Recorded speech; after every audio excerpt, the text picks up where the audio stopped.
ಪ್ರಸನ್ನ ಶ್ರೀ ವಿಠಲ್ ನಾರಾಯಣ ಸ್ವಾಮಿ ಸಮುದಾಯ ಭವನ ಉದ್ಘಾಟನೆ. ಕೋಲಾರ ಜಿಲ್ಲೆಯ ಮುಳಬಾಗಿಲು ತಾಲೂಕಿನ ವಿಠಲೇಶ್ವರ ಪಾಳ್ಯದಲ್ಲಿ ನೆಲೆಸಿರುವ ಶ್ರೀ ಪ್ರಸನ್ನ ವಿಠಲ್ ನಾರಾಯಣ ಸ್ವಾಮಿ ಸಮುದಾಯ ಭವನ ಇಂದು ಉದ್ಘಾಟನೆಯಾಗಿದೆ. ಸುಮಾರು 300ರಿಂದ 400ರವರೆಗೆ ಕೂತುಕೊಳ್ಳುವ ಸೌಕರ್ಯ ಇದೆ. ಊಟದ ಕೊನೆ ರಿಸೆಪ್ಷನ್ ಹಾಲ್ ಚೊಕ್ಕಟವಾಗಿ ಸುಂದರವಾಗಿದೆ. ಅರ್ಚಕರು ಮಾತನಾಡಿ, ಈ ಕಲ್ಯಾಣ ಮಂಟಪ ಸೊಗಸಾಗಿ ಸುಂದರವಾಗಿ ಒಳಗೊಂಡಿದೆ. ಇಲ್ಲಿ ಪ್ರಸನ್ನ ವಿಠಲ್ ನಾರಾಯಣ ಸ್ವಾಮಿ ದೇವಾಲಯದಲ್ಲಿ ಕಲ್ಯಾಣವಾದರೆ ಸುಖ, ಶಾಂತಿ, ನೆಮ್ಮದಿ, ಆರೋಗ್ಯ, ದಾಂಪತ್ಯ ಜೀವನ ಸುಖವಾಗಿರುತ್ತದೆ ಅಂತ ತಿಳಿಸಿದ್ರು. ಮುರಳಿ ಮಾತನಾಡಿ, ಕಲ್ಯಾಣ ಮಂಟಪ ಬಡವರಿಗೆ ಕಮ್ಮಿ ದರದಲ್ಲಿ ದೊರೆಯುತ್ತದೆ ಅಂತ ತಿಳಿಸಿದ್ರು.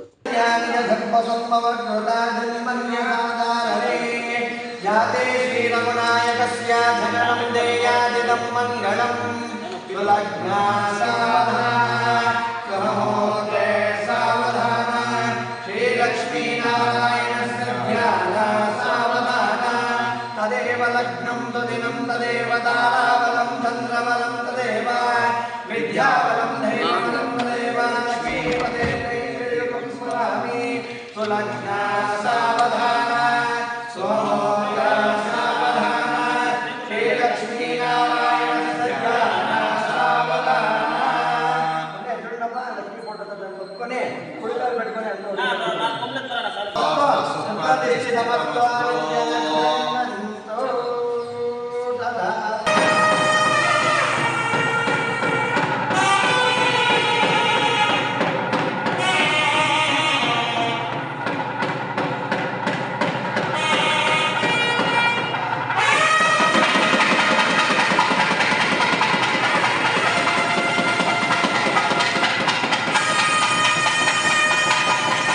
गुरु ब्रह्मा गुरु विष्णु गुरुदेवो महेश्वरः गुरु साक्षात् परब्रह्म तस्मै श्री गुरुवे नमः.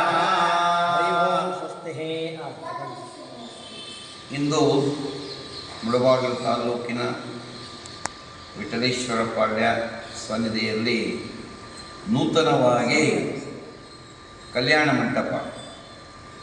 ಏಕೆಂದರೆ ಈ ಕಲ್ಯಾಣ ಮಂಟಪ ಇಲ್ಲಿ ಸುತ್ತಮುತ್ತಲಿನ ಎಲ್ಲ ಗ್ರಾಮಸ್ಥರಿಗೂ ನಿವಾಸಿಗಳಿಗೂ ಬಹಳ ಕಡಿಮೆ ದರದಲ್ಲಿ ಬಡಬಗ್ಗರಿಗೆ ಅನುಕೂಲವಾಗಲಿ ಅಂಥೇಳಿ ಇಲ್ಲಿ ಸೇವಾ ಮನೋಭಾವನೆಯನ್ನು ಹೊಂದಿರುವಂತಹ ಶ್ರೀಯುತರಾದ ಸುಮಿತ್ರ ಮತ್ತು ಮುರಳಿ ರವರ ಕುಟುಂಬ ವರ್ಗ ಸಹಕಾರದೊಂದಿಗೆ ಈ ಒಂದು ಭವ್ಯವಾದಂತಹ ಕಲ್ಯಾಣ ಮಂಟಪ ನಿರ್ಮಾಣವಾಗಿದೆ. ಏಕೆಂದರೆ ಸಾಮಾನ್ಯವಾದ ಕುಟುಂಬದಲ್ಲಿ ಹುಟ್ಟಿ ಬಂದಂತಹ ಒಬ್ಬ ವ್ಯಕ್ತಿ ಸಮಾಜ ಸೇವೆ ನಾನು ಮಾಡಬೇಕು, ಹಾಗೂ ನಾನು ಸಂಪಾದನೆ ಮಾಡಿದ್ದು ನನ್ನ ಕುಟುಂಬಕ್ಕೆ ಮಾತ್ರವೇ ಅಲ್ಲ, ಇಡೀ ಸಮಾಜ ಇದರ ಉಪಯೋಗವನ್ನು ಪಡೆಯಬೇಕು ಅನ್ನುವಂತಹ ಒಂದು ಉದ್ದೇಶದಿಂದ ಈ ಒಂದು ಕಲ್ಯಾಣ ಮಂಟಪವನ್ನು ನಿರ್ಮಾಣ ಮಾಡಿದ್ದಾರೆ. ಬಹಳ ಕಷ್ಟಪಟ್ಟಿದ್ದಾರೆ ಈ ಕಲ್ಯಾಣ ಮಂಟಪವನ್ನು ನಿರ್ಮಾಣ ಮಾಡಬೇಕಾದರೆ. ಈ ಕಲ್ಯಾಣ ಮಂಟಪದಲ್ಲಿ ಸುಮಾರು 300ರಿಂದ 500 ಜನ ಆಸೀನರಾಗಬಹುದು. ಕೊಠಡಿಗಳಿವೆ, ಸ್ನಾನದ ಗೃಹಗಳಿವೆ, ಹಾಗೂ ಊಟದ ಹಾಲ್ ಇದೆ. ಹಾಗೆಯೇ ಕಲ್ಯಾಣ ಮಂಟಪ ಸಹ ಇದೆ. ಅನುಕೂಲಕರವಾದಂತಹ ವಾಹನ ನಿಲುಗಡೆಗೂ ಸಹ ಅನುಕೂಲಕರವಾಗಿರುವಂಥ ಕಲ್ಯಾಣ ಮಂಟಪ ಇದಾಗಿದೆ. ಈ ಒಂದು ಕಲ್ಯಾಣ ಮಂಟಪವನ್ನು ಎಲ್ಲರೂ ಸದುಪಯೋಗ ಮಾಡಿಕೊಳ್ಳಬೇಕು.